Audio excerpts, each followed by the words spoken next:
Hello everyone, welcome to This Week in Tyranny, the most hardcore news show on earth. I am your host Conrad Rogas, and I'm in vacation mode. Welcome to episode 91 on September 1st, 9/1. Coming at you here from Panama City Beach, Florida, broadcasting one to you. There's such a dissonance between the topic of the show and the scenery of it. It's beautiful over here. You really get to appreciate what is nice in life. It's a big change of scenery from Chicago, although the beach is a little bit smaller, but that's okay. Beautiful beach. Now the topic of the show, it will be about what is going on in Israel, specifically the Gaza Strip. What can only be called a genocide and is an extermination, and what makes it worse is it's really a targeted attack on children. So I'm going to talk about children, and I will be sharing the testimonies of people who have gone there, doctors who have gone there. Really, half the battle of this, the reason I'm doing this show like this is really just to spread the word. I'm going to play these things that are coming out there, first-hand accounts, because the world is not seeing it, and the world is, there's a saying that that says being on the wrong side of history. Everyone is on the wrong side of history now if we just let this go. So I'm going to jump right into it. Now, what inspired this specifically? Why now? Well, actually on Tuesday, August 27th, in Chicago, in McCormick Place, of course, there was the Democratic National Convention, the DNC. Everybody was talking about Kamala Harris' speech, and we even had the electricians and carpenters listening to her speech, like at work. It's like you couldn't get away from it. But that's a whole lot of nothing. Of course, everybody loves to talk about how crazy Kamala is and how much better the other candidate is. But the real story is that on Tuesday, there was a conference of doctors, volunteers, American doctors who volunteered in Gaza, and they came back and they made statements to try to really just spread the word on what is going on over there. So that's what I'm going to talk about. What is actually going on there? Okay, so I'm going to play a substantial portion of what they say, because people are just not aware, and I wasn't aware. I was aware to a degree. You see it, you hear it, and it's just astounding. So to give some background, at the DNC, you had this conference that was organized by what is called the Uncommitted National Movement. Uncommitted refers to not being committed politically, which I really like the name. I would call myself uncommitted. That's a great stance to take politically, to not commit to any political party. But of course, this movement is trying to get to the Democratic Party, because that is who is in power, and also the Republican Party seems to be unanimously pro-Israel. So that's how it goes. At the beginning, the founder and co-founder of this Uncommitted National Movement spoke. The co-founder is her name is Layla El Abed, and she is Rashida Tlaib, her sister. Rashida Tlaib, of course, is a socialist, right? The reason I mention that, Tlaib is like one of these four women that are in what they call the squad, right? Ilhan Omar, AOC, right? So, and Rashida is a out socialist. She's a member of a socialist party. The reason I mention that is because just because you're pro-Palestine does not mean you're right in everything. There are going to be people that are pro-Palestine, or really more accurately anti-Israel, and they're dangerous people regardless. But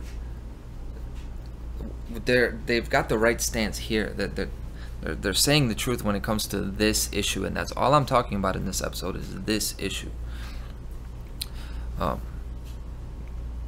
If you want to use the word evil, some of the people that are pro-Palestine are straight up evil. These are people that are evil in other areas. Now, I don't even want to use the word evil, because it's not about good and evil here. It's just there are people that are going to lead to the destruction of human life if they have their way. If it doesn't happen in the Gaza Strip today, it's going to happen in America tomorrow. I will say that off the bat, but when somebody is right, you have to say they're right.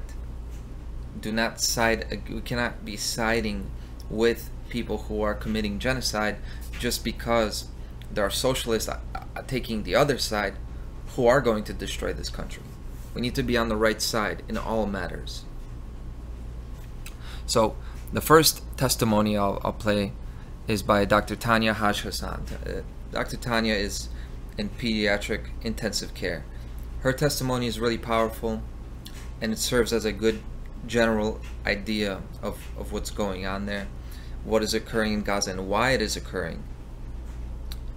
But before we even get to this conference in Chicago last week, I want to play an older video with her so you can get an idea of the human being, because that's what this is all about. It's about the humanity. This show, this episode specifically, but This Week in Tyranny and all of my work, everything I stand for and represent, it's about the individual. It's about the human being. It's not about bombs and tanks. It's not about political parties or armies or even symbols or borders or even principles and philosophy. Yes, principles and philosophy are crucial, but they cannot be separated from the individual. The person is the basis of all this. Cannot be detached from that. The human being. So we're going to watch what the Israeli military and American weaponry have done to this human being, Tanya Haj-Hassan, what it's done to her and her patients. So this is her 7 years ago volunteering in Jordan, and in Jordan she was helping out the people afflicted by the Syrian civil war, which continues to this day, by the way. So here's a clip.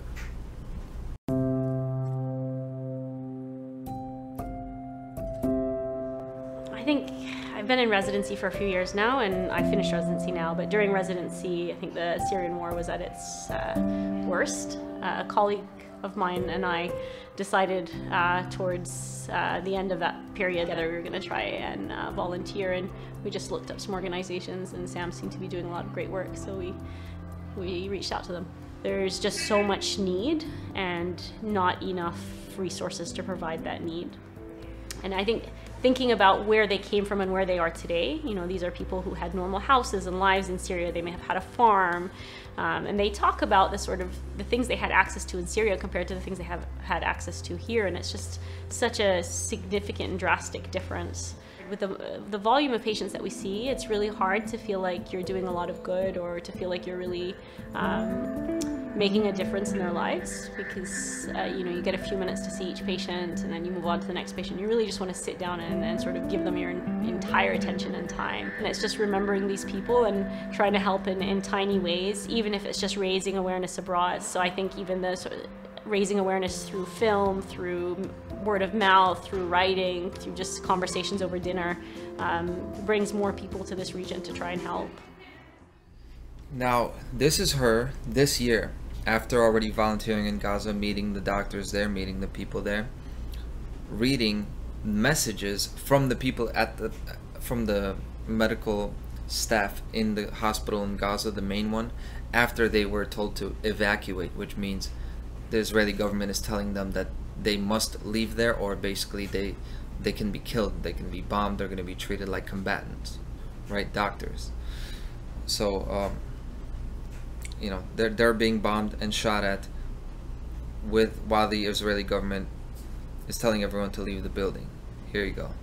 We as medical staff want to leave, but we cannot. We might not survive until the morning.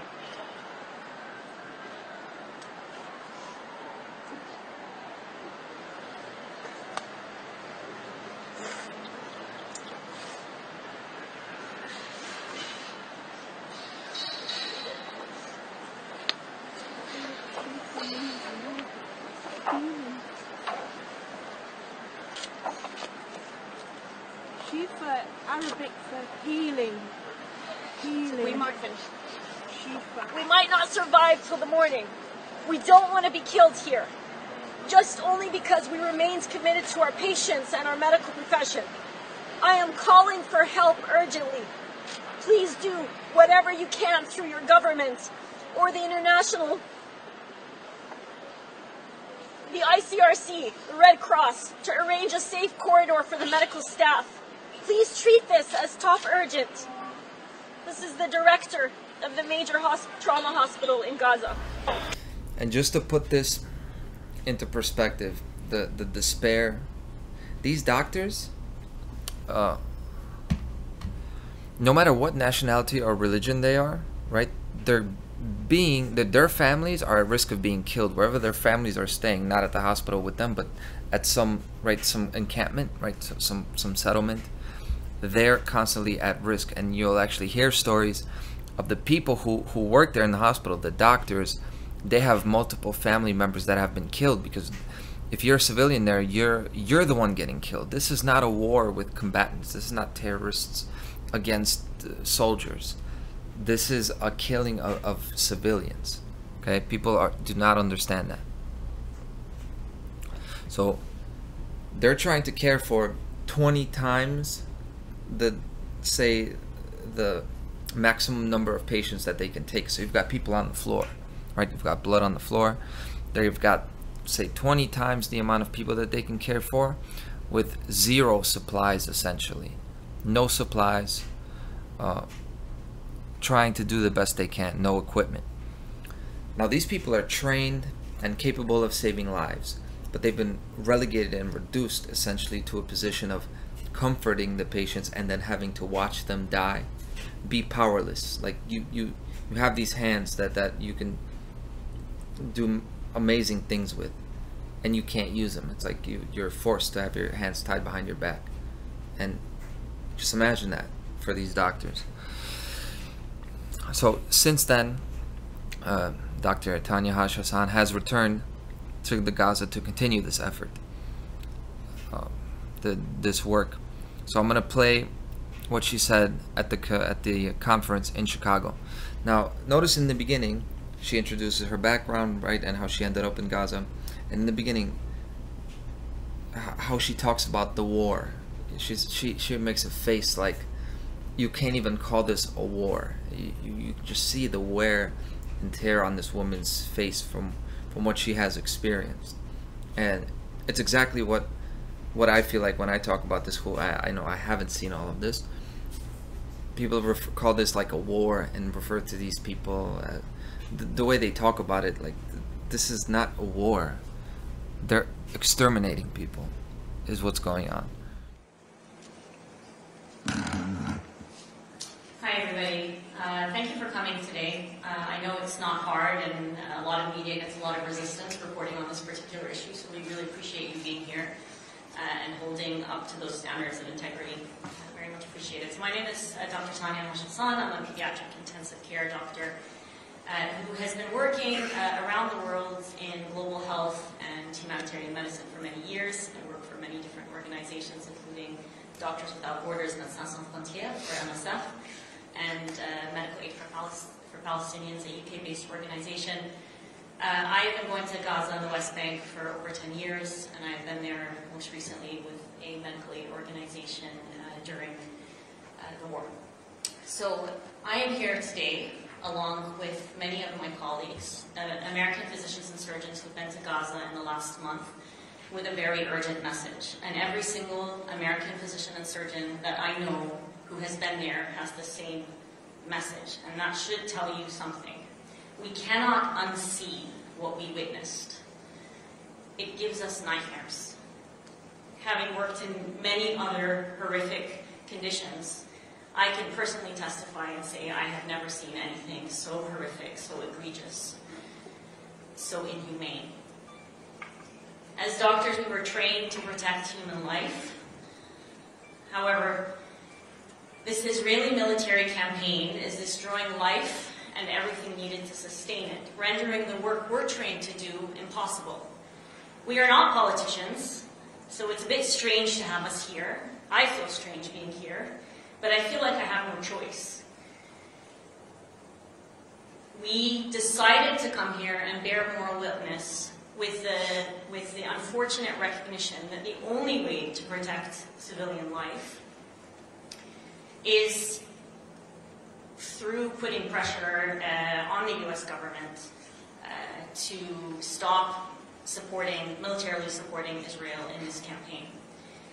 For the past 10 months, we have witnessed civilian casualty after civilian massacre after civilian massacre.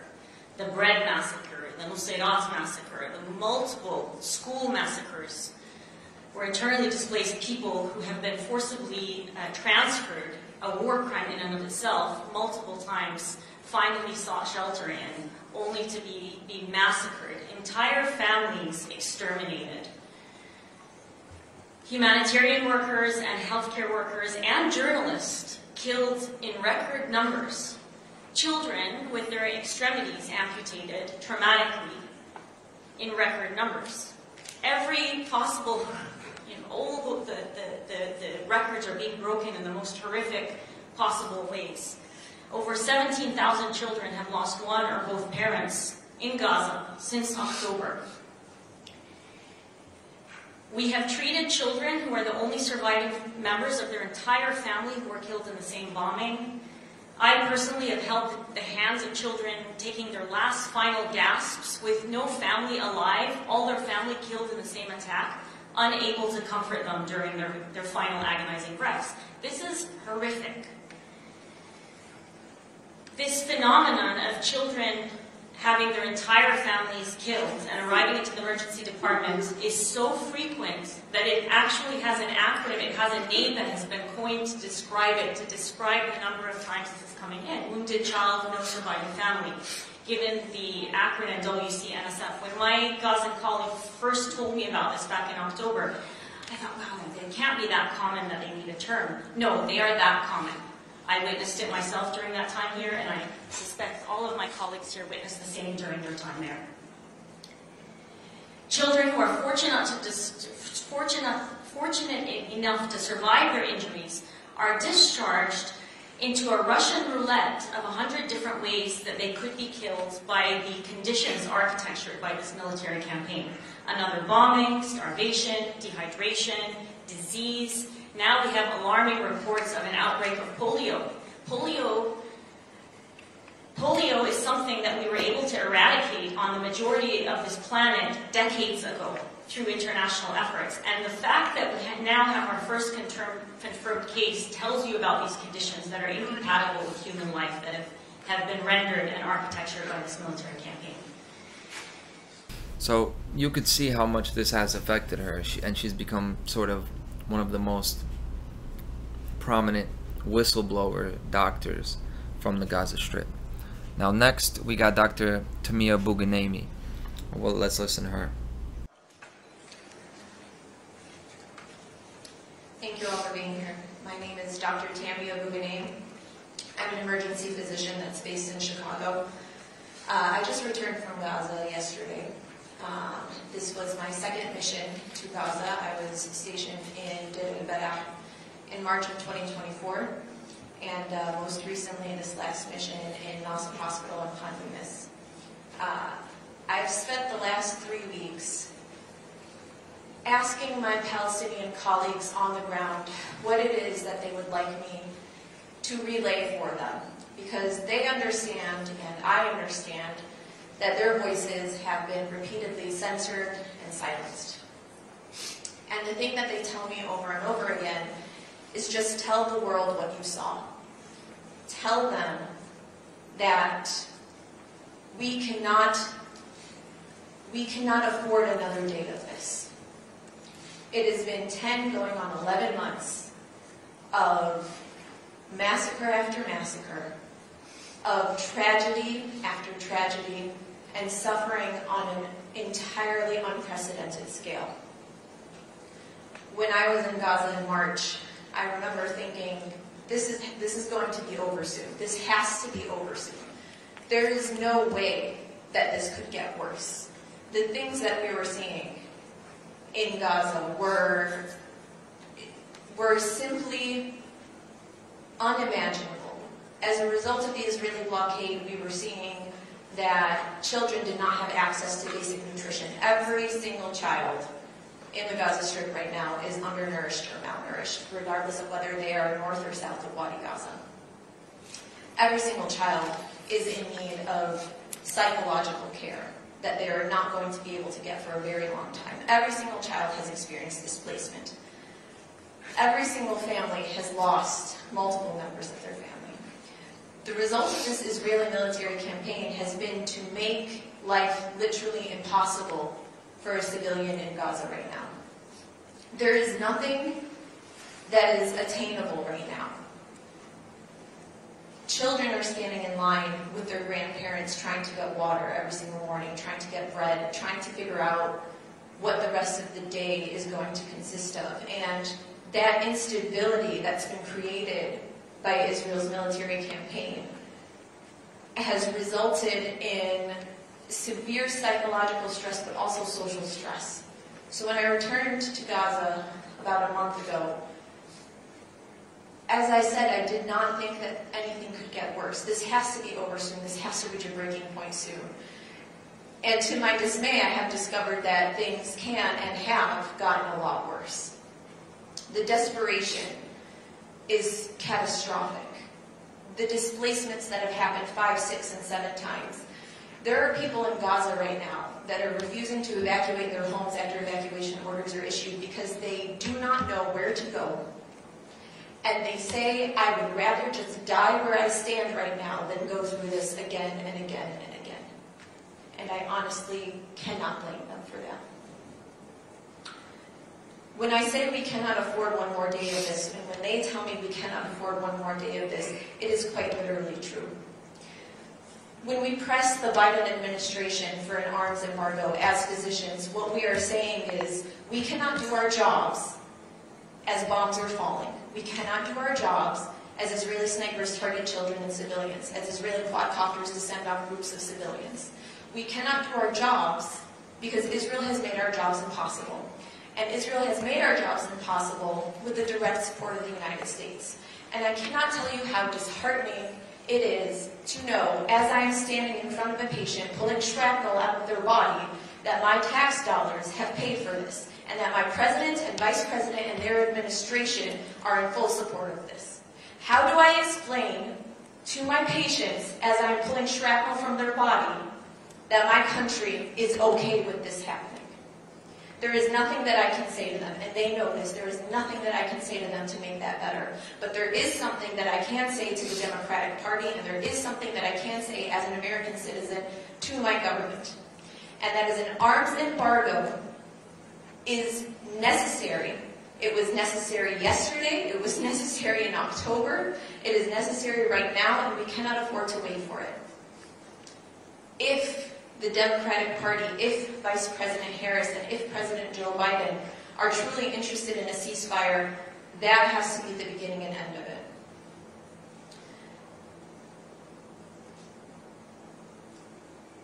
There are many situations that I've been in the last month that have made me pause and think about my role as a doctor. And as Dr. Tanya Hutchison has said, doctors cannot stop genocide, but they can raise their voices in support of the patients that are suffering from it. So, main idea is the people there that are suffering, they just want the rest of the world to find out what happened there, what is going on there. That's all. That's the most important thing, and that is why I'm talking about it here now, because you have to stop everything when things like this go on. When you've got, whether it's your child or not, children are dying, they're suffering. You have to drop everything. This is the #1 priority now. We cannot be silent about this. This is just like being silent during any other genocide that we read about, whatever Hitler was doing, whatever Stalin was doing, whatever Pol Pot was doing, whatever Chairman Mao was doing. This is how it happens again and again, because when a genocide is actually happening, it's not presented the way it's presented afterwards. It's like this. It feels like this. People talk about it, but they're not listened to. And then later on, people say, oh my God, how could that have happened and we knew nothing? That's how it works. They're telling you right now, these people that are there, this is an extermination going on. She makes a great point, which is that your tax dollars and your political support, your endorsement, this is how you support this. That is the message of This Week in Tyranny. It matters who you vote for. RFK Jr., pro-Israel. Donald Trump, pro-Israel. Even Kamala Harris, she's going to kind of try to play both sides here. Also, same idea, pro-Israel. That's how it works in the American political climate. Next point she makes, you got snipers shooting at children, straight up. Now, I don't know who can explain this and how. This is another thing. People act like, people seem to think these children are like child soldiers, like they're shooting at 12-year-olds with AK-47s. That's not what's going on here. These are not people that are strapped with bombs, that have been brainwashed by Muslim extremists. That's not what's going on here. This is the narrative, and that has been the narrative for a long time about Islamic terrorism. Now, the point is, there is no resistance or fighting force in Gaza. They have no guns, they have no supplies, they have no food, no water. The Hamas militants you hear about, right, the terrorists you hear about, they are mercenary forces funded by Western governments, by these different interest groups. Many of them through the Palestinian puppet government over in the West Bank. I've shown that evidence on a previous episode that I made after the October 7th original invasion, right, the Hamas terrorist attacks, which are of course the event that all of this extermination now is revenge for. This is the justification, and this was done by these interest groups. This wasn't just a bunch of crazy fundamentalist Muslims who went out and did this. This is coordinated, just the way the pandemic was, just the same way that 9/11 was, the same way that the economic crash of 2008 was, Vietnam War, Kennedy assassination, Cuban Missile Crisis. These things don't happen by accident. They never do. So it's still being used to justify the extermination. I've showed the proof of payment from one of these October 7th Hamas guys who were over there killing civilians, right? Who went out there. Remember, they were parachuting. They got dropped over the wall somehow, you know, from the Gaza Strip, where they got like nothing. They're so tightly controlled, so much surveillance. Now all of a sudden they can launch this coordinated attack where they got dropped in parachutes and they managed to get it done.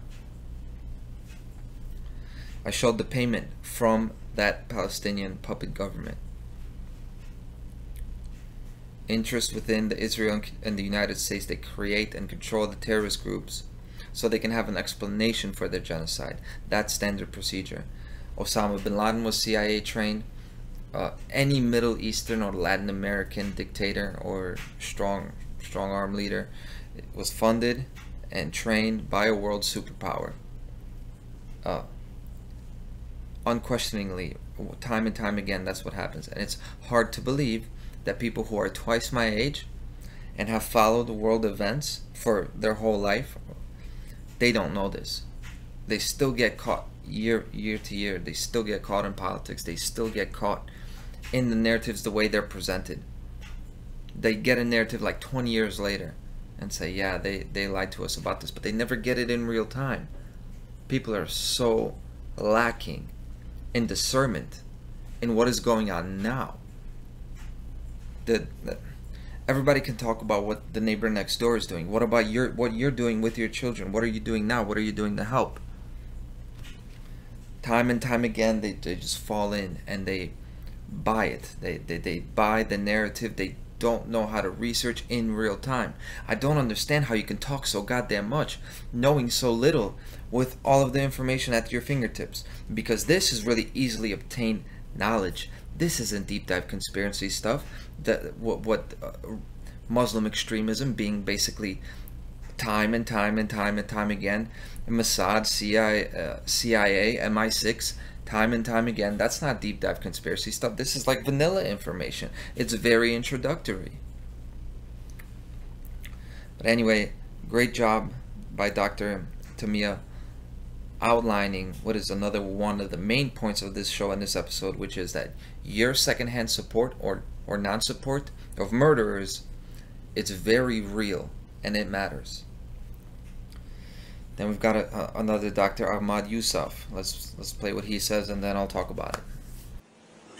My name is Ahmed Yousaf. I'm a double board certified internal medicine pediatrics doctor focused primarily in the ICU. I come from Arkansas. I may have a hard time doing this. I went to Gaza about 3 weeks ago, came back after being there for about 3 weeks. I primarily worked in the ICU and in the emergency room in Al-Aqsa Hospital. I thought, I'm not a politician and I'm not a military strategist, but the moment we drove through Rafah with a UN convoy towards the middle area where we were going to be stationed, it became clear to me that what I was seeing was unfathomable. And at the same time, I had a small hope that when the doors are open and the ceasefire is tagged, that when you all are allowed back in there, that it doesn't require military strategists to realize what they're doing. They're making Gaza unlivable. They've destroyed the water infrastructure, and so we were seeing kids die of diarrheal illness.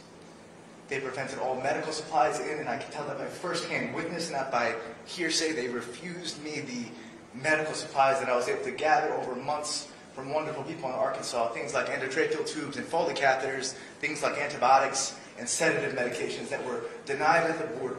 First-hand experience. They do not allow medical supplies into children that are dying.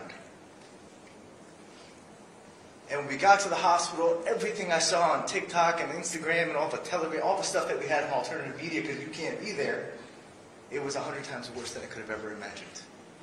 I've been on the ground in other humanitarian aid crisis situations, and I've worked with organizations like Med Global, which is the one that I went with this time. And there is nothing in comparison to the amount of carnage, the inhumanity, and the complete absence of preservation of human dignity on the ground than what I saw in Gaza. And despite that, the Gazan people showed the exact opposite. I have no ties to Gaza. I'm not from there. I have no blood there. But those people treated me better than I deserved as a member of the international community. With no food, they tried to feed me, and they'll tell you the same. With no food, they tried to feed me. When I left, they left me without empty hands, with gifts. They left the hole in my heart that was buried in there while I was there. They filled it. And when I asked them what we could do, because there was so little we could do as doctors, they said, just make sure people know we're here. I'm going to mention the names of some of the girls that were in medical school that were with me. There was Lena, she was a fifth-year medical student. There was Rahaf and Rahab, they were sixth-year medical students. There was Fatin, who just graduated from medical school. These young women were displaced 4 or 5 times before I met them. They lived in tents, sometimes areas in the red zone, which means they were free target practice if they crossed the roads. And they came every day to the hospital to learn because their schools had been completely stopped. And they would take that trek every day knowing they could lose their lives, knowing that the value they present to their families as medical people could be lost because they wanted to come and help in whatever way they could. And to learn and be, you know, as physicians, we pride ourselves on being people that do our best to continue to learn. And these young women showed that to me every single day in a way that I couldn't possibly convey to you today. I'll share this one story and then I'll step away. On the first day I was there in Al-Aqsa Hospital, we were in a small trauma bay in the ER. And when the first mass casualty, which was one of almost one every day I was there, occurred, and we could hear the bombs in the distance, and we knew that about 45 minutes later, people would come in pieces, that children would be carried in pieces by their loved ones, on donkey carts and in ambulances, 4 or 5 in one ambulance. There was a young woman who got laid up right next to the young boy I was treating. She was 22 or 23 years old. Full body surface area burns. And she was unable to speak because she likely had inhalational injury because the same burns that burned her skin likely burned her airway. And a woman screamed from outside the door, Hamid, she's pregnant. And so we turned her over quickly because she had come in, laid down on her belly, and somebody put an ultrasound probe on her belly, and she had a viable 18 to 20 week pregnancy. But when we did our secondary survey and tried to understand what other injuries she had a shattered tib from an explosive injury. She had burns that covered over 70% of her surface area, which is a death sentence in an environment where you can't find gauze and there isn't clean water and there aren't antibiotics. We all knew what this meant on the ground in the trauma bay the first minutes we met her. She was going to die there, and her baby would die there. And there was nothing we were going to be able to do about it because the Israeli government, the IDF, had made it impossible to care for people to the extent which they deserve. Every human being deserves the right to medical aid in that situation. She was no fighter. She was a pregnant woman who was sitting in her home when a bomb dropped on her head. And she eventually moved to the ICU. And every day she lived until she died, she was in pain. Because we didn't have the kind of medicine we needed to care for her pain. And when wound care came, in America I'd give her 2 Dilaudid before changing her wound dressings. And there I could give her nothing. And every morning when we'd round, we'd stop by her bed first. And every one of us and the Gazan medical professionals who are heroes that one day will get to be here and tell you their stories themselves so I don't have to tell it for them. We'd all keep our mouths shut and keep the tears held back because we knew we couldn't do anything and we knew the inevitable was coming. Until one day I walked in and the bed was empty. And her story is just one of tens of thousands. And her family mourned for her just like we would mourn for our own family members. And she and every single person in Gaza deserves the dignity and support that humanity as a whole is burdened and has an obligation to provide. I stand here and I'll conclude with this last thought, which is the reason I lose sleep and the reason we cry tears isn't sadness anymore. It's a feeling that we have no ability, despite being from the most powerful country in the world, providing the bombs that drop on these innocent people, that we have no power to stop the bleeding. And so we call for a ceasefire and a stopping of the bleeding by stopping the sales of bombs. There's no reason that the bomb that dropped on that young woman's head had to be made in America. Thank you. This is just the reality of what is going on there. They really are exterminating children, civilians. It's a starvation campaign, and full spectrum 360 they are trying to get rid of them, the people in Gaza. Everybody is telling you that who goes there. It's not a politically charged play, okay? He talks about the people trying to feed him with no water, right? You don't make this stuff up. You can tell this guy's telling the truth. Okay, you just can't. I can. I don't know. And again, says the same thing that Dr. Bugunami was saying. They tell him, make sure people know we're here. That's the point. That's why I'm sharing this.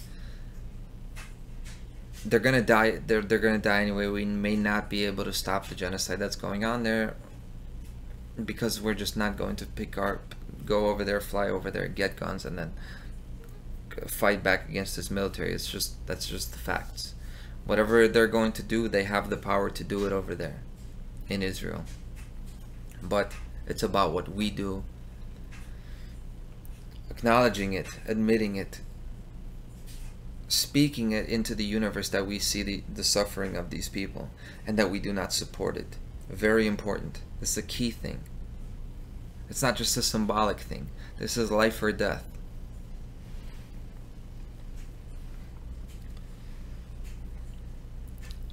And he touches on another thing you're going to hear again and again if you listen to these doctors, the feeling of powerlessness. They can't do anything about it. They can help them, but in the current conditions, they cannot. Why should this be allowed to go on? This is not, the elections are not a big issue. This is a big issue. This is going to determine if your nation is free in 4 years or not. Believe it or not. Next, Thayer Ahmad. I'll play what he said. But look at the mix of temperaments, right? This is another thing this is another aspect or detail, I guess, that shows what I'm looking at, is it true or is it false? Am I being manipulated? Is somebody doing like choreography? Is there a specific scenery being shown to me here? With this, you see that there's a very large variety of temperaments. This guy's angry. He talks like I talk. Okay, he's quick and to the point, but he's very animated. And you got every State of the Union. You get people telling you emotional stories. I've talked about how this is done. But then you have these people. They're not here for politics. It's not a show. They're not actors. They're real doctors, and they're telling you the truth. Hello, everyone. I'll be brief. My name is Thayer Ahmad. I'm an emergency medicine physician based in Chicago. There's not really much that I can add based on what my colleagues have said thus far. So there's just a few things that I want to mention.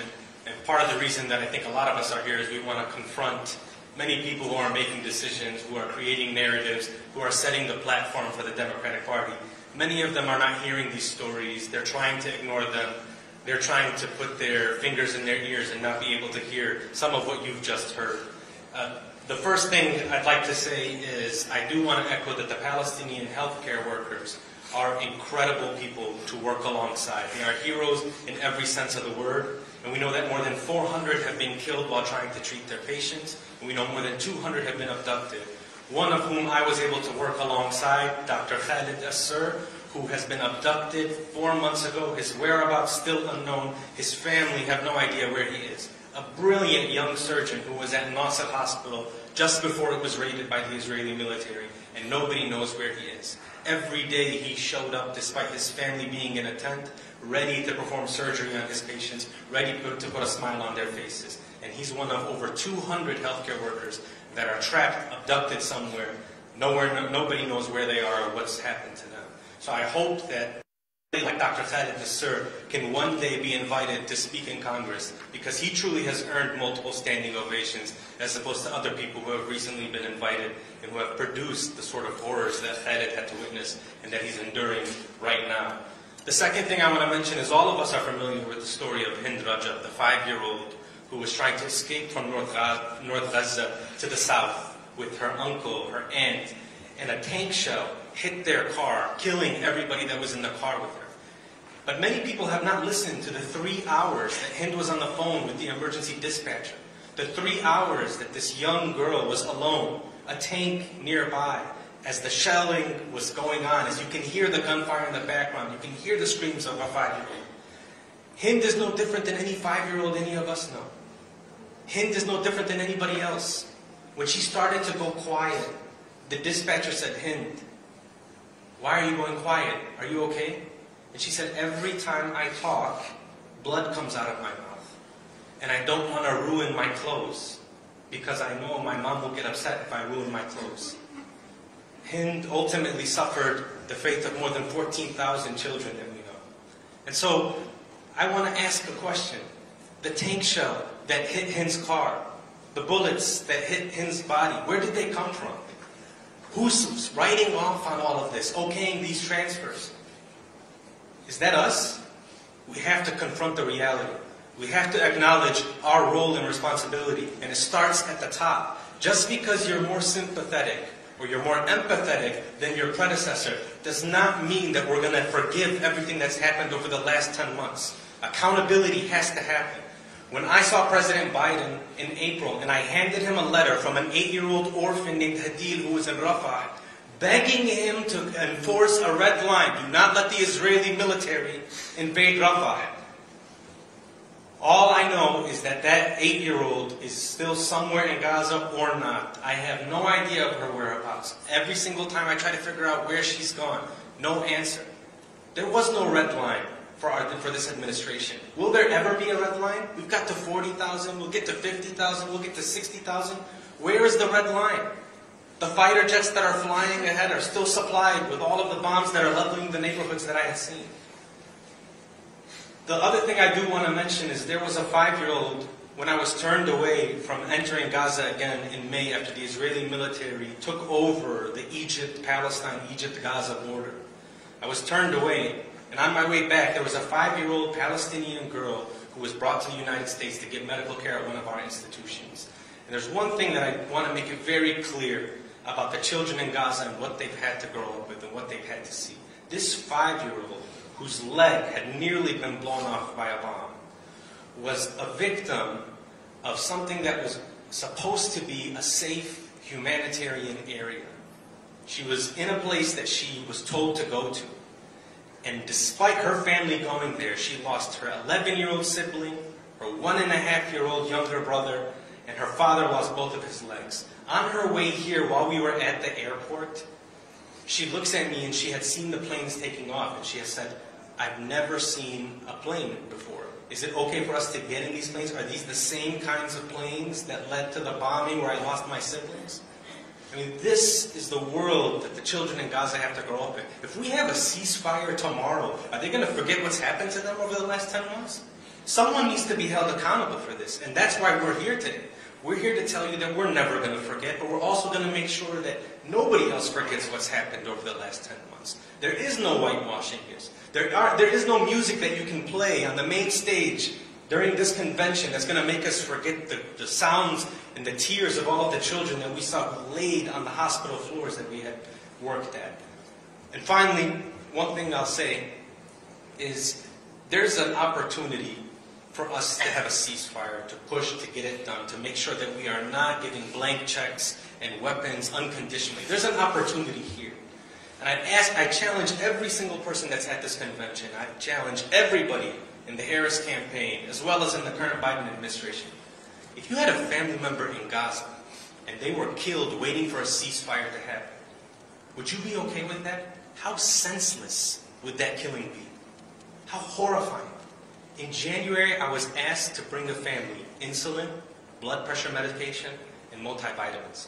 3 days ago, I got a message from my colleague. He said, "Do you remember the family you brought that medicine to in January? 2 days ago, their apartment building was struck, and they are all killed. They are all dead." Unnecessary, horrifying. And that's something that all of us here have to live with for the rest of our lives. But it's a part of our mission to make sure that the people who could have put a stop to this, that they have to live with that too, and they have to answer for that. Thank you. You got doctors' families being treated like combatants. You got doctors being treated like terrorists. And then he touches on it again. Who's making the weapons? Who is accountable for this? At the end of the day, who are the weapons coming from? If they're coming from the United States government, what are you doing about your United States government? Because whoever you vote for is going to keep sending that over there. So what are you doing really? And do you care or not? Because if you don't care about these children over there in Palestine, then I don't give a damn what you care about over here. Because how can you be trusted if you're not going to care about my children? It's the same thing. Like, people say I'm selfish. I care about the next person just because they're human.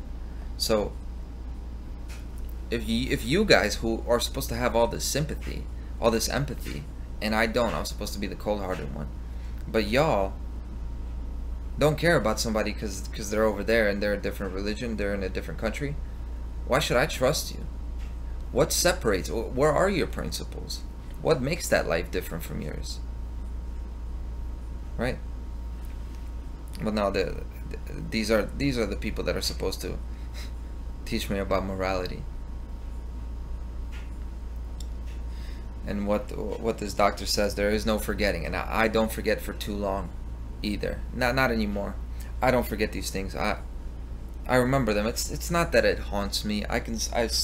See, that's the thing. I really enjoy this beach. I've fallen in love with this place, and it's only my second night here. The world really is so beautiful, and I appreciate it more because I don't forget. Sometimes people are talking, they're laughing, and I just remember how much injustice is going on, how much suffering there is. But at the same time, it reminds me of how much beauty and goodness there is to fight for. Call me strange. Maybe I know I'm not like the rest, but I'm not forgetting this. I'm gonna earn my vacation. Right? I'm gonna earn my pleasures in life. I really relax when I get here, and I take in all the gifts that nature has given me, you know, not for granted. There's nothing wrong with being here on the ocean side and being spoiled and having a lot of food while kids are starving. I know they're starving. I'm trying to fucking help them for real, not by pretending to give up my food like I'm going to live like them. Why should I give anything up? How about we address the people that are taking away from a nation that has the resources to be wealthy and bountiful, but they don't. They live in an open air prison. Why? Because of the British mandate? Says who? And then you've got another doctor, and he will read off a written statement, and it's a very good statement. It doesn't have the impact because he's reading off of a screen. Look, I'm going back to the notes I took as well, but this, I don't need a script for this. It's actually difficult. It's actually difficult to get in front of a camera and do it, because when I really feel it is listening to them. This is why I'm playing it for you. When I listen to them, this is when I really feel it. Then what I'm supposed to present, it's almost like, what am I even saying? Like, how can I make you understand it? And this is actually the doctor after him. I might as well go straight to him. Dr. Nabil Rana, he's a vascular surgeon. He says that same thing. He says, however I would try to put it into words, it just wouldn't do it justice. He can't do justice how bad it actually is, what's going on over there. You have to see for yourself, and you can see for yourself. You can't see the images. When I looked up these people's names, these doctors, you'll see articles, story of the children in Gaza. Doctors, you know, speak out what their accounts of what's going on in Gaza. You can see this. You could read the stories. Very graphic, very tragic, very heartbreaking. You just gotta go and see. Don't go watch. Don't look on TV. Don't listen to your favorite podcaster. Don't listen to me. See for yourself. That will have the correct reaction for you. And if the reaction you have is that you don't care, then you don't care, and that's fine. I'll get through to you differently on next week's episode. Maybe I'll talk about gas prices. Maybe you guys will listen to that, because maybe not everybody cares about women and children, you know. I don't know, you know. I'm just doing me, not preaching everybody. But I think my frustration with men and the world in general, I think it comes from a good place, right? It's directed accurately, justly. Yeah, you can't blame a guy for lashing out a little bit when this is what's going on. For the good of the Palestinians, for the good of the United States, for the good of Israel, for the good of Judaism, and indeed for the good of international law and all of humanity, please stop arming Israel.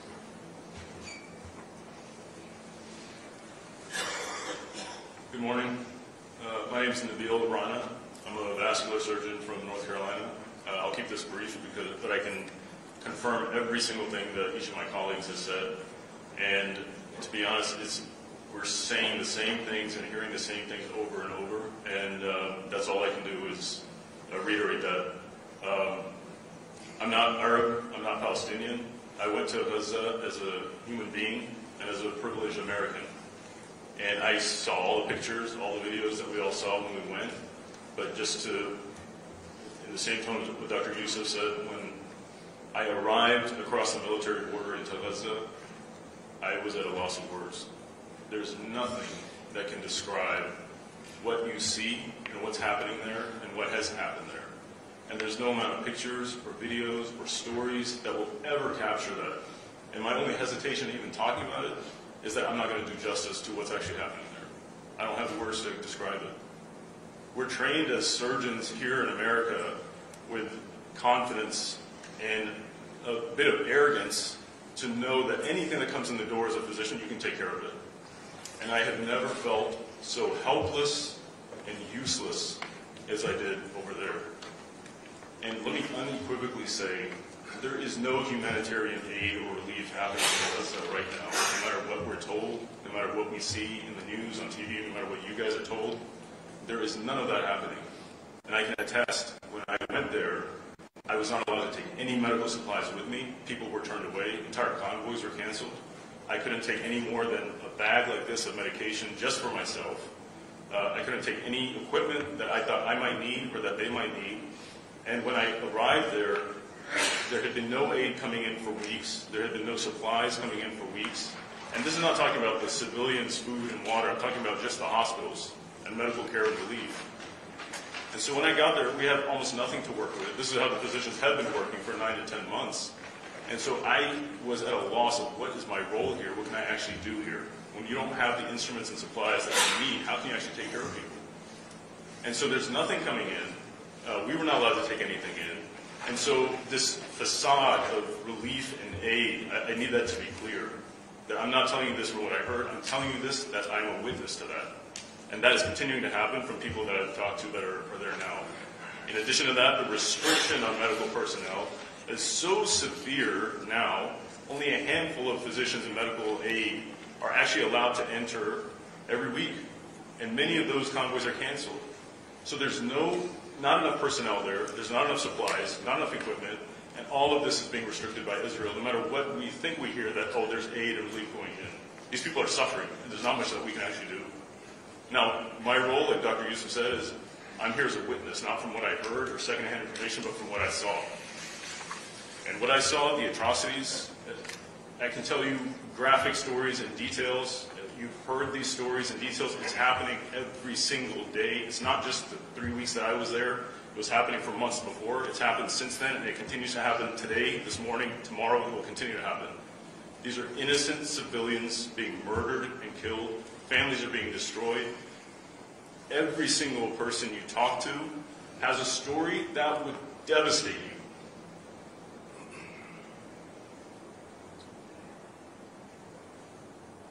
It would crush you to hear. And every single person has a story like that. And we get caught up in numbers, 40,000, this many, that many, 20 kids, and they're just numbers. But every single human being there is a human being like you and me, and every single person has been devastated beyond what I can even explain.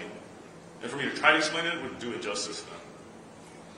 And the one thing I can tell you, most of the people there had so much gratitude when we arrived. And they asked you, what can we do for you? What can we do for you? How can we make you comfortable? I said, I'm here to help you. It's not the other way around. I'm just here. Tell me what I can do to help. And this is their mentality, to still host and still take care of you when they have nothing. I can attest to this. I can't tell you how many people tried to feed me when they had no food themselves.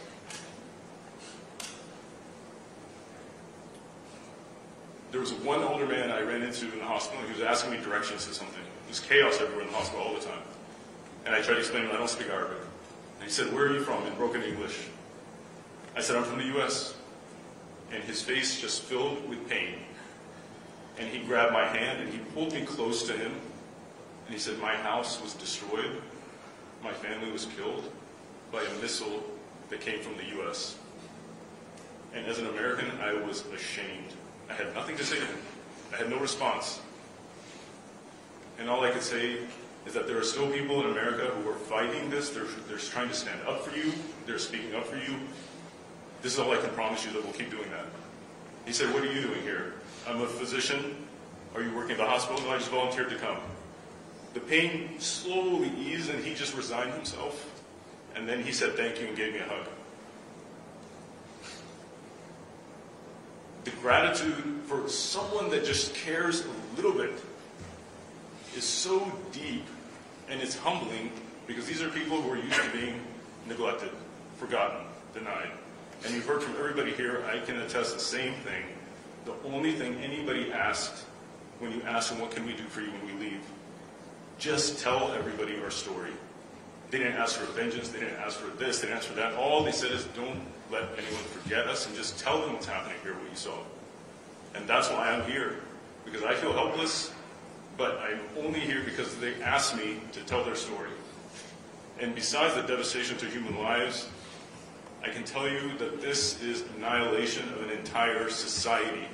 Besides the genocide, besides the massacres, we hear bombs like rumbling thunder all day long, that after a few days you don't hear it anymore. You just become used to it. Until a week later, another person comes and like, oh, what is that, bombs? Yeah, that happens all the time. And so one day I left the hospital in my 3 weeks and drove through Khan Yunis, and I actually saw what all this rumbling had done. This is not targeted strikes. This is calculated, sequential annihilation of an entire land.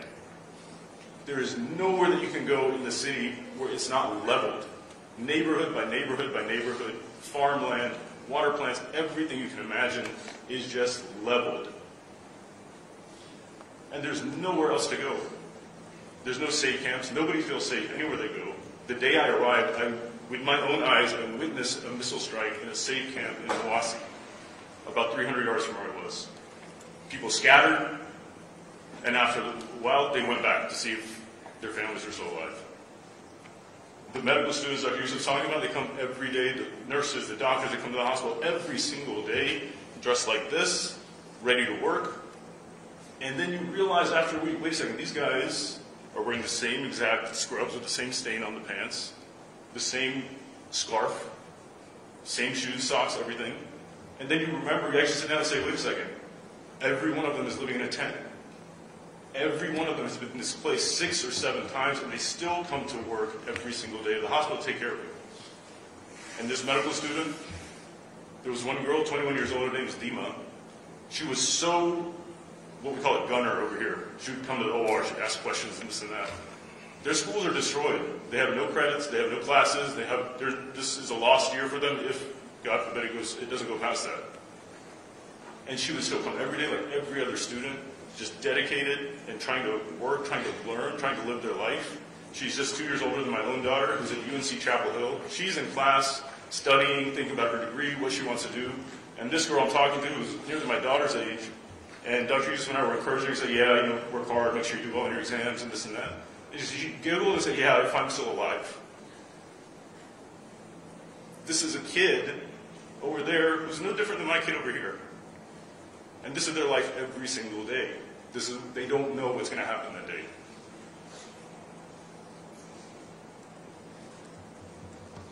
We're talking about ceasefire. I'm telling you, we're way, way too late for a ceasefire. This should have happened months and months ago. Should never got to this point. We're on the wrong side of history. And we're going to learn that one day.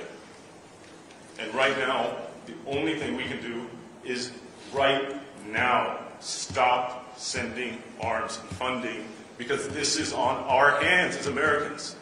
This is on our hands. And there's no question about it.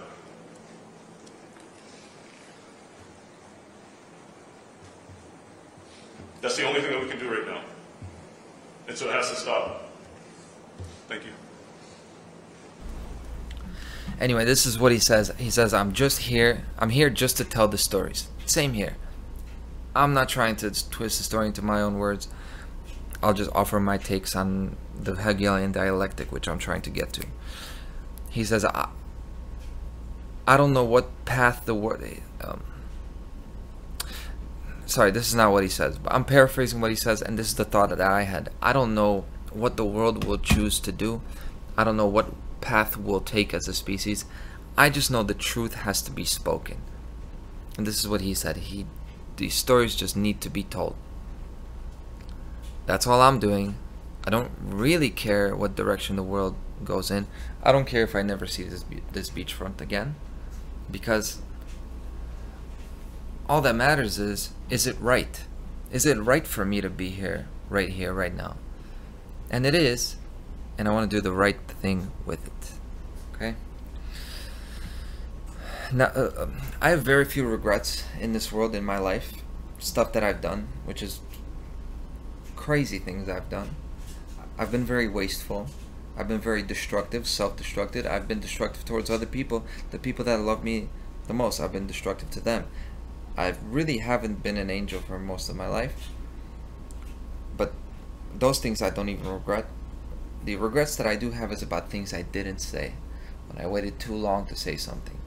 This is the stuff that really bites you. So I'm not going to do that. I'm going to say it when and how I feel it needs to be said, which is now, and how is forcefully. People listen when you put some oomph into it. No written statements. This is real. Okay.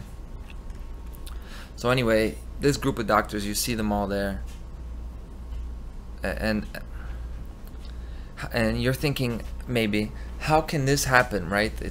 These guys are all there, they're all saying the same thing. Maybe it's just manipulated. Maybe, you know, it's these Democrats that are just trying to, you know, appeal to the humanitarian spirit of people. No, the way the occult works, right? The way this network of control works is the most dedicated people, the most willful people, they're going to let them follow their passion. They're going to let them do what they do. They're going to let me speak out. They're going to let Mark Passio speak out. They're not going to censor us. And they're not going to stop these people from helping and seeing what's going on in Gaza. They let them do it, and they let them come back and tell the story. Because the most effective way to hold down truth is not to suppress it. It's to let it be spoken freely, and then let us motherfucking ignore it. Let it be ignored by the people that need to hear it the most. And what that is a message to the universe that you are actually complying, you're actually okay with this, because you're not going to stop it, because there are people who went to hell and back and are telling you what they've seen there, and they're telling you hell is coming, and you're kicking back like this. And when we do that, that is when we lose. We don't lose even by sending them the bombs and the tanks. We don't lose on October 7th when they do their false flag. We don't lose when they do their counter-offensive and even shut off food and water to the hospitals, to the entire Gaza Strip. We lose when we hear the truth and do nothing. That's called ignorance. That is the root of evil, and that is the root of all slavery. You hear the truth, do nothing about it. Quickest way to get your shit all fucked up, and that's what we've done. Communication has broken down in the world. We don't hear each other anymore. We don't listen to each other. Even people close to me, they're deaf to what I'm telling them about this situation here. They still don't get it. And politically, there's a force field now separating people from actually looking into this, because they already have an idea of what pro-Palestinian people are saying, because they have their protests and they got the communist fists up. Yes, I know there are socialists. I know there are these social justice warriors and they're pro-Palestine. Why is that preventing you, an allegedly intelligent person, an allegedly knowledgeable person, why is it keeping you from investigating it and seeing the nuance in it and still taking the right position, not jumping on the bandwagon of some people who, you know, hey, broken clocks right twice a day. Some of these batshit crazier people are against Israel, and you're pro-Israel because you think it represents civilization. You think it represents being, you think it represents Judeo-Christian culture? Give me a break. Genocide is genocide. It has nothing to do with culture. Just like being German had nothing to do with supporting the Nazis. It had to do with you having no balls as a so-called man. I'd love to volunteer physically in this war. I'm more effective here because of communication. Communication is what's been lost. I would love to just go in there and fight. I would do no good. I do more good here. Just like the doctors. Let a doctor be a doctor. Me, I guess I'm a speaker. I guess I'm a motivator. I am a fighter, but the fighting has not come to me yet. I'm waiting until it comes to me, because this is where the war is, really. You can do more here in front of a microphone, in front of a camera. If it wasn't for the camera and the microphone, nobody would have listened to these doctors. Because in a region like the Middle East, where force is the law, force is the law there, the moral law is just force. Religion, hardcore fundamentalist religion runs everything. There's nothing you can do with your muscle. You don't have enough muscle. The next person has a gun. The next person would drop a bomb and a tank on you. Here, the law is still reason, objectivity, sense, intelligence, right? Emotion as well. Truth. You still have this now in the civilized nations. Let's keep it. Let's fight for it before the fighting comes to us physically. And what it is, Israel, Gaza, it's a test. Will we overlook a genocide while it is happening? Will the world overlook it, sweep it under the carpet like they did with Hitler and with Stalin? They probably will, because they do it again and again. As night sets, and I got the spotlight on me. The spotlight is now on you. You picture yourself in my chair, in my situation. This is where we need to go. The sun, I see it, the sun has set now. Can no longer see the ocean. This is what is happening. Our world is going away. We're going into darkness. I guess this is what happens when you go into darkness. The light is on you.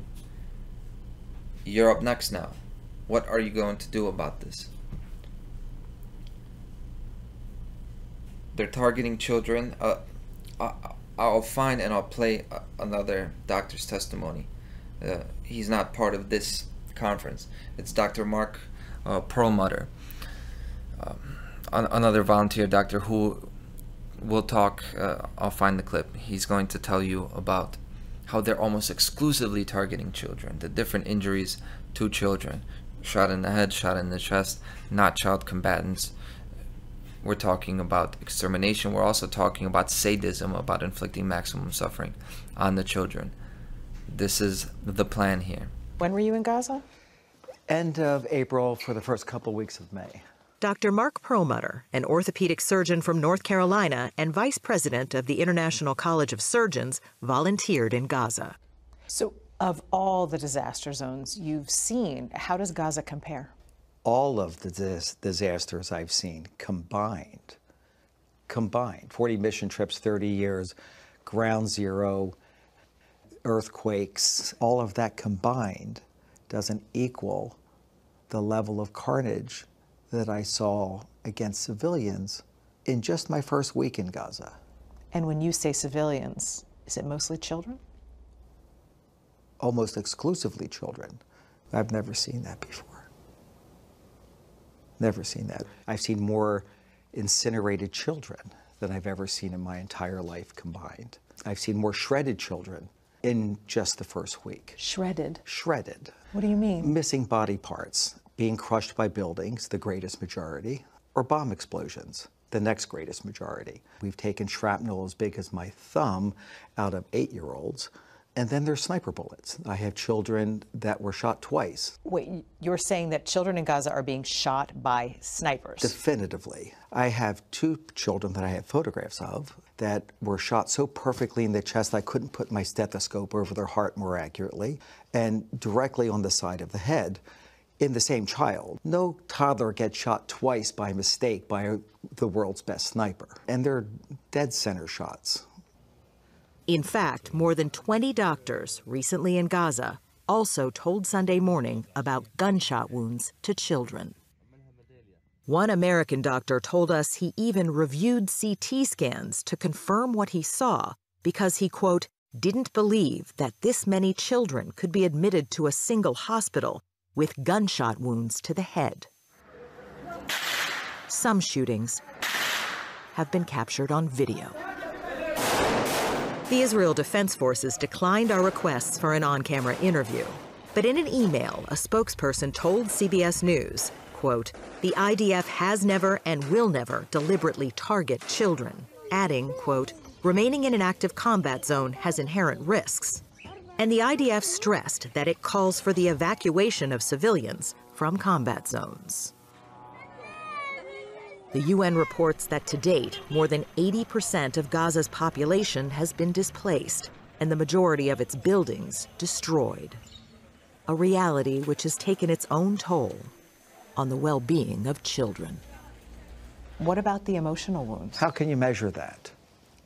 I can't measure my own. How do you be an orphan and watching your family, melted in front of you and shredded in front of you? How do you fix that? Ever fix that? And I'll throw in also Thomas Gold, an Irish politician who gave a impassioned speech. Let's end it with some passion.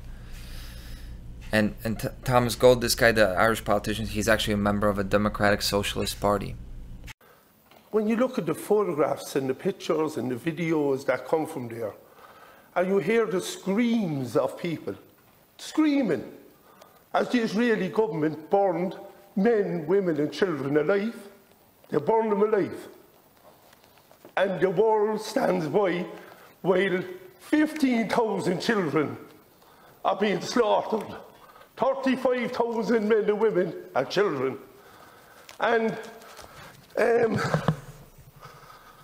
it's unbelievable, the genocide that's happening. A child with no head, a child with no head, and the Israeli government say it's a mistake, a mistake. I hope that Benjamin Netanyahu burns in hell the same way them children and their families burned. I hope him and his generals and the far-right government in Israel, that when their God finally brings him to the resting place, that he deserves to burn in hell. Because what is happening now, not alone is it apartheid, not alone is it atrocity and a war crime, it's just horrific. It's just horrific what they're doing. Where is their soul? Where is the soul of the Israeli people that allows their government to do this to children? Where is their humanity? The Israeli people, the Jewish people, after everything the Jewish people have suffered down over the decades, that they would allow their government to do this to other human beings. Human beings. But in the eyes of Netanyahu and this far-right Israeli government, Palestinians are human beings. But today here, the Irish people say, we recognise Palestine. We recognise that they are human beings, just like every one of us. Shame on Israel. Shame on what they've done, and will never be forgotten. Unfortunate that socialists are saying this, because socialists are going to, over the long term, do the same thing that Israel is doing in the short term. It's going to be extermination again, but differently. This requires our immediate attention even more so, because it's literal, like blood and limbs shredded of children. It requires your immediate attention. It requires you to put ideology aside. This is a strictly human parental instinct, a human instinct. Everything gets dropped. Look at what is going on over there. You have to snap into action. There is no time for thinking. Now, I'm not telling you to be impulsive. I'm not telling you to be emotional. Be cool, be objective, and be reasonable.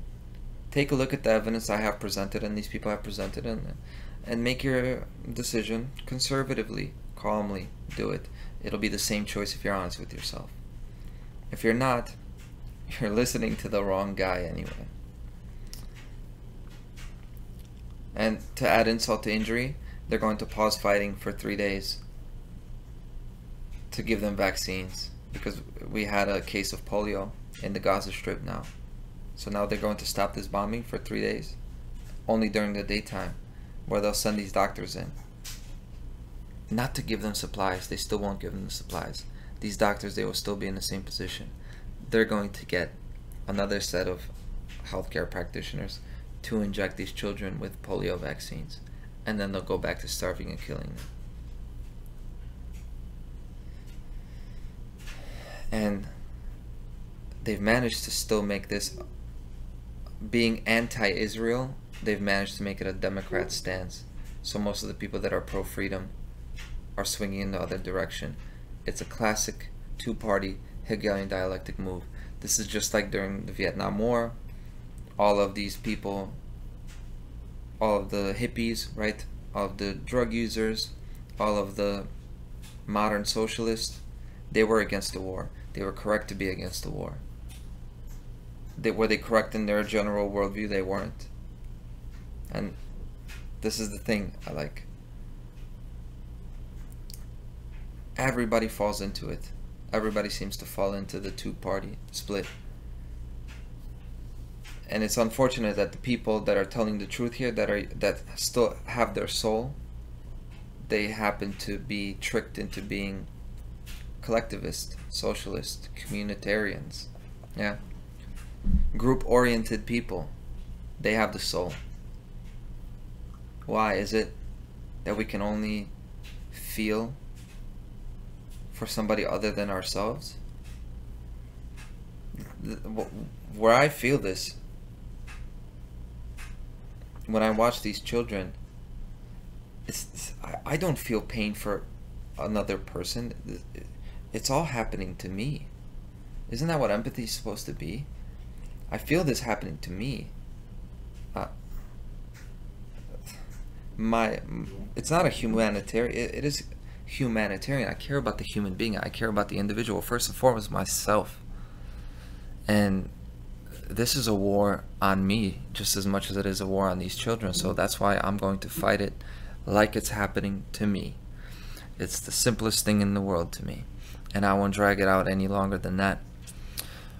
Thank you so much for joining me on this vacation edition.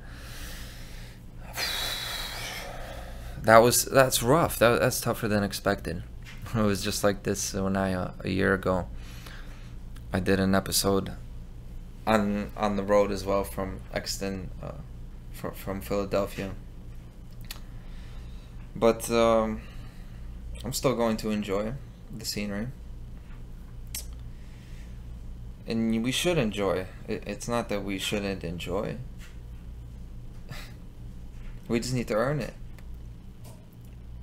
We just need to dedicate our time and our heart to where it needs to go, when it needs to go there. And when our heart needs to go to our family, we need to spend the time with them. We need to spend time with ourselves. There's no difference. There's no separation between one human being and another. I love everyone who has this who has life in them, right? I saw a jellyfish today. I got stung on the foot, and then I touched it, touched the head of the jellyfish. They're beautiful creatures. There's beauty in this world everywhere, and people who want to destroy it in this in their fundamentalist religion, this is a fantasy. All these group ideologies are a scam. They're a scam. Reality is here. It's here in the individual and the relationships between individual. And people say, I support Israel's right to exist. Is that what we're calling it now? Yeah, right to exist is right to kill and maim children. No, you don't have that kind of a right to exist. But what we have is a right to take somebody like that out of existence. We'll see who wins. Thanks so much, and I'll see you next week on This Week in Tyranny.